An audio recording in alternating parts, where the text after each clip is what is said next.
전국 신화부터 시작하여 조심스럽게 오다 보니 어느덧 동주까지 와버렸습니다. 그동안 시청하여 주신 모든 분들에게 너무도 감사하다는 말씀을 드리면서 개인적으로 역사를 저술하는 사람은 정치, 민족, 시대, 종교 등의 문제에 얽매이지 말고 진실된 과거만 전달해줘야 한다고 생각하기 때문에 더욱더 신중한 태도로 여러가지 사료를 찾으면서 최대한 진실된 역사만 전해드리려고 노력하였습니다. 시청자분들도 아시겠지만 저는 여태까지 중국 역사의 시간을 별도로 기재하지 않았는데 제 자신이 역사를 연도표대로 배우는 것보다 역사를 통하여 교훈을 얻어야 한다고 판단하기 때문에 연도에 별로 신경을 쓰지 않는 편이기도 한데 사마천의 사기나 좌구명의 좌전 같은 변년체의 역사서에도 주여광 시대의 국인 폭동 이전에는 명확한 시간이 적혀있지 않고 적혀있는 부분도 현재의 중국 역사학가들 사이에서 의견이 갈리는 상황이기 때문입니다. 중국에선 1996년부터 2000년까지 하, 상, 주단 대공정을 시작하였지만 사료의 복잡함과 문물의 과학적 증거 부족 등으로 인하여 국내외에서 아직도 의견이 갈리며 학자들의 동의와 찬성을 얻어내지 못하고 있는 상황이니 저도 이런 분쟁을 피하기 위하여 의견이 가장 많이 갈리는 연도는 추려내고 최대한 인정이 되고 있는 부분만 전해드렸습니다. 오늘은 논쟁이 많은 역사서를 전해드릴 것인데 바로 죽서기년입니다. 우선 이 역사서를 설명하려면 죽서기년의 재미있는 발견 과정이 꼭 필요한데 여러분들이 잘 알고 계시는 조조 유비 손권으로 시작되었던 삼국시대를 끝내버린 사마염의 진나라로 기원 281년 텁묘라는 악명 높은 도굴꾼은 급군에 큰 무덤이 있다는 것을 발견한 후 도굴에서 성공하며 무덤 안에 있던 나무로 불빛을 밝혀가며 보물들을 훔쳐가 버리는 사건이 발생합니다. 이튿날 무덤이 파헤쳐진 것을 발견한 마을 주민들은 관아에 이 사실을 알리고 관리들이 무덤을 찾았을 땐 보물은 없고 그 대신 무덤 안에서 대량의 죽간들을 발견하는데 동안의 체륜이 기원 505년 종이를 만들기 전 사람들은 참대를 쪼개어 그 위에 문자를 기록한 후 끈으로 엮어 보관하였으니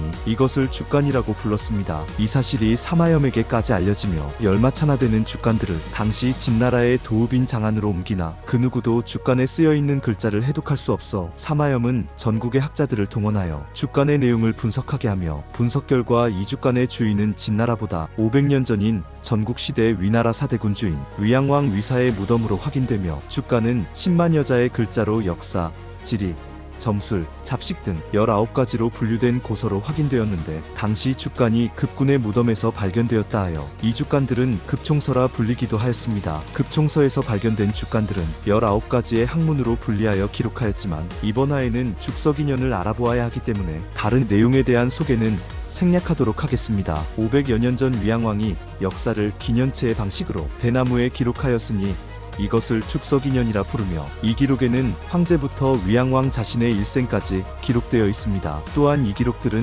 전국을 통일한 진시황이 사상까지 통일하려고 진나라의 서적을 제외한 모든 나라의 책들을 태워버리고 자신을 반대하는 유생과 방사들을 죽인 사건인 분석액류 사건 후에 보존된 기록으로 내용 자체가 사마천의 사기와 많이 다르고 사마천이 주장하던 유가 사상과 정반대인 잔인한 권력 다툼을 다룬 역사서로 현재까지도 기록의 진실 여부에 대한 의견이 존재하니 저는 죽서기년과 사기가 다른 몇 가지를 중점으로 설명해드리겠습니다. 다른 점 1. 사기에선 요가 순의 재능을 알아보고 자신의 아들 단주 대신 순에게 부족장을 선양하였다고 기록하였으나 죽서기년에는 순의 실력이 커지자 요를 평양이라는 곳에 가두어 두고 단주는 언사라는 곳에 가두어 둘을 만나지 못하게 한 후 자신이 부족장이 된 다음 단주를 단수라는 곳에 유배를 보냈다고 적혀 있습니다. 다른 점이 사기엔 순이 우에게 부족장을 선양하였다고 기록하였으나 죽서기년에선 순이 자신의 아들 상군에게 부족장을 물려주려 하였으나 우가 정변을 일으켜 순을 죽여버리고 자신이 부족장을 차지하였으며 이것을 지켜보았던 우의 아들 기도 우 다음으로 부족장에 선출된 백익을 죽이고 자신이 왕위에 오르는 사건이 발생하였다고 기록되어 있습니다. 다른 점 3. 사기에선 상나라의 군주탕이 돌아가자 이윤이 상나라 사대군주인 어린 태갑을 보좌하던 중 태갑이 배움을 게을리하고 놀기를 즐기니 이윤은 태갑을 상이 무덤 인동궁에 보내 몇 년 동안 반성하게 한후 태갑이 뉘우치자 다시 보좌하였다고 기록되었으나 죽서기년에는 탕이 돌아가자 이유는 태갑을 동궁에 가두어둔 후 자신이 왕위 행세를 하였으며 3년 후 태갑이 동궁에서 탈출하여 이윤을 죽이고 왕위를 찾았다고 기록되어 있습니다. 다른 점 4. 사기에선 국인 폭동 이후 주려왕이 채라는 곳으로 도망가자 주정공과 소목공이 공화제로 나라를 이끌어갔다고 기록되었으나 죽서기년엔 주려왕이 도망가자 공국에 있던 화라는 제후가 왕행세를 하여 공화시대로 불렀다고 기록되었습니다. 다른 점 5. 사기에선 주나라의 신우는 자신의 딸 신왕후와 외손자인 희구가 폐위당하니 불만을 가지고 견윤과 연합하여 주유왕과 보사의 아들 이백복을 죽이고 희구를 주평왕으로 추대한 후 견웅의 공격 때문에 주평왕이 나급으로 천도하였다고 기록하였으나 죽석이년엔 주평왕이 왕위에 오르는데 성공하였으나 외부 세력을 끌어들여 자신의 아버지를 살해한 불명예 때문에 도읍인 호경주의의 제후들이 주평왕을 인정하려지 않고 궤공안이란 제후는 주유왕의 동생 희여신을 주유왕으로 추대하며 이 상황은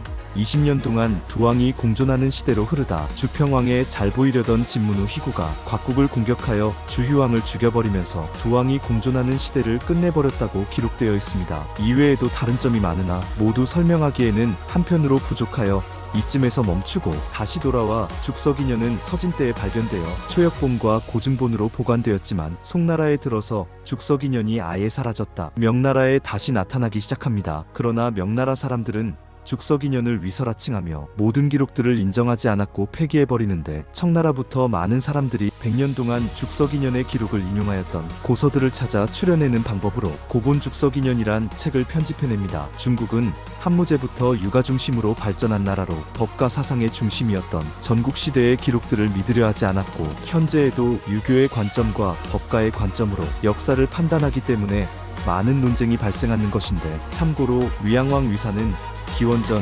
296년에 돌아간 사람이고 사마천은 기원 후 86년에 돌아간 사람입니다. 다음화에도 전국시대를 설명하기 전 당시 사람들을 이해하기 쉽게 하기 위하여 전국시대의 사상에 대해 알아보도록 하겠습니다. 나중에 기회가 된다면 중국 도굴에 대한 소재로 영상을 편집해볼까 하는데 개인적으로 많은 관심이 있는 분야라서 많은 관심을 주시면 감사하겠습니다.